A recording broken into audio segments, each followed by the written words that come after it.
Most of us, when we think about cholesterol, we just picture a single number we get from a blood test. But what if I told you that's kind of the wrong way to look at it? Today, we're going to completely reframe how we think about heart disease risk. We're going to shift our focus away from a single number at one point in time to something way more powerful: your lifetime of exposure. Let's dive in. So let me just ask you this straight up. Is heart disease just an old person problem? Something you don't really have to worry about until you're in your 60s or 70s? That's a really common way to think about it. But the truth? Well, it's not the whole story. Not even close. You see, the process that leads to a heart attack, it doesn't just kick off a year or two before it happens. It's actually this slow, silent buildup that can start all the way back in childhood and just keep progressing for decades. And that one idea, right there, is the key to everything we're going to talk about. To really get our heads around this, we need to introduce a new way of thinking. It's called the cholesterol years concept. And this isn't about how high your cholesterol is right now. It's all about how long it's been up there. So what in the world are cholesterol years? Okay, think of it like pack years for a smoker. It's a simple way to measure your total cumulative exposure to the damage from LDL, that's the bad cholesterol, over your entire life. And the math is super simple. You just multiply your LDL level by the number of years you've had that level. Let's make this real for a second. Imagine someone has an LDL level of 4.0 millimoles per liter, and they've had that level for about 30 years. You just multiply 4.0 by 30 and you get 120 cholesterol years.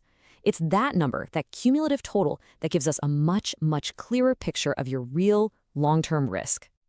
And listen, this isn't just some neat theory. This cumulative burden, your total cholesterol years, is the single biggest thing driving atherosclerosis. That's the plaque buildup in your arteries that leads to heart attacks and strokes. The more cholesterol years you rack up, the higher your risk, period.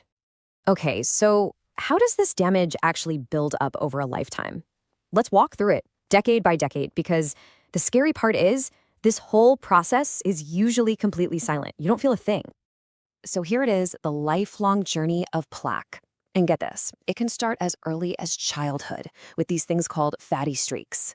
Then, through your 20s and 30s, those can grow into more complex plaques, but you'd still feel totally fine. It's not until middle age that these plaques can become unstable, posing a real risk.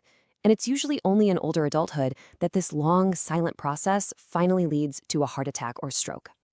Okay, so that's the problem, right? It's a lifelong pileup of damage. But here's the great news. We have an incredibly powerful set of solutions. And the whole strategy boils down to one simple idea: lower is better, and starting sooner is best. Just look at the difference this makes.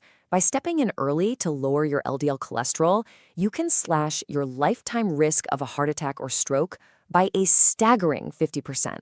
Now, waiting until later in life, yeah, it still helps, but the benefit is literally cut in half. This is the power of minimizing your total cholesterol years, and the science on this is absolutely crystal clear. We have decades of huge clinical trials that all say the same thing. For every 1.0 millimole per liter you drop your LDL cholesterol, you lower your risk of a major event by about 20 to 25%. So the bottom line is, every single point drop matters a lot. So how do we actually get that number down? Well, for decades, the cornerstone of treatment has been a class of medicines called statins, and it is really hard to overstate their impact. They are one of the most studied and proven medications in all of history for safely and effectively lowering LDL. Now, I know there's a lot of chatter and misinformation out there about statins, so let's just bust some myths with the actual evidence. People worry about muscle symptoms. Well, serious injury is incredibly rare. What about cognitive issues or brain fog? The biggest trials have looked for a link, and there's just no credible evidence. And yeah, while there's a tiny risk of new-onset diabetes or liver issues, the data is overwhelming. The massive benefits to your heart far, far outweigh those small risks. And hey, don't just take my word for it. Major medical groups like the Canadian Cardiovascular Society, they couldn't be clearer. Their official guidelines state that statins are safe for long-term use and are the absolute first-line therapy for anyone who needs to get their LDL down. But here's the cool part. Medicine today is so much more than a one-size-fits-all approach. Statins are the foundation for sure, but now we have these incredible tools to truly personalize a treatment plan just for you. For people who need a little more help than just a statin, the modern toolkit is just amazing.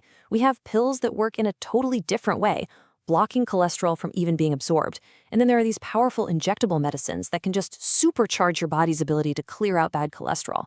The point is, there are more options than ever to get your LDL number exactly where it needs to be.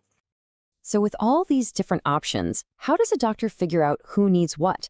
How do they move beyond those standard risk calculators and really personalize your treatment?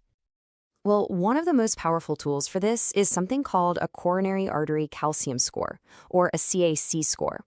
It's a really simple, non-invasive CT scan that literally gives a direct measurement of the plaque buildup in your heart's arteries.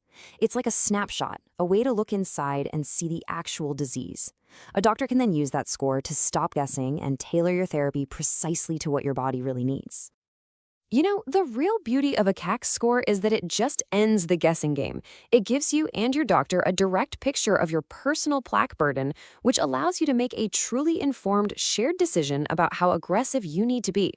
So after all of that, what's the one single thing, the most important message you should walk away with today? It's this.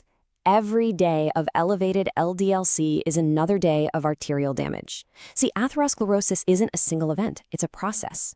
And every single day you are either adding to that damage, racking up more cholesterol years, or you're not. Time is everything. So the final question really isn't for me, it's for you. Knowing now that your risk is a function of both your cholesterol level and time, what are you going to do about your cholesterol years?